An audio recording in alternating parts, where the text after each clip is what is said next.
সরকারি চাকরিজীবী এবং পেনশনভোগীদের জন্য সুখবর নিয়ে আসছে নবম জাতীয় পে স্কেল। প্রাথমিক সুপারিশে বেতন বৃদ্ধির পাশাপাশি বৈশাখী ভাতা, টিফিন ভাতা এবং শিক্ষা ভাতা উল্লেখযোগ্য হারে বাড়ানোর প্রস্তাব করা হয়েছে। একই সঙ্গে 2026-27 অর্থ বছরের বাজেটে আংশিক বাস্তবায়নের জন্য প্রায় 35,000 কোটি টাকা বরাদ্দ রাখার পরিকল্পনাও করছে সরকার।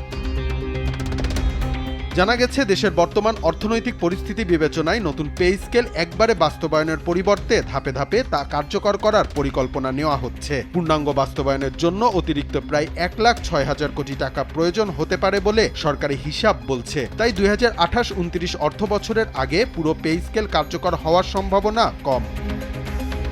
নতুন বেতন কাঠামোর প্রস্তাবে সরকারি কর্মকর্তা কর্মচারীদের জন্য 3টি বিশেষ ভাতা বাড়ানোর সুপারিশ করা হয়েছে। এর মধ্যে বর্তমানে মূল বেতনের 20% হিসেবে দেওয়া বৈশাখী ভাতা বাড়িয়ে 50% করার প্রস্তাব করা হয়েছে। এছাড়া 11 থেকে 20তম গ্রেডের কর্মচারীদের টিফিন ভাতা 200 টাকা থেকে বাড়িয়ে 1,000 টাকা করার সুপারিশ করা হয়েছে। সন্তানদের জন্য শিক্ষা ভাতাও মাসিক 1,500 টাকা বাড়িয়ে 2,000 টাকা করার প্রস্তাব দেওয়া হয়েছে।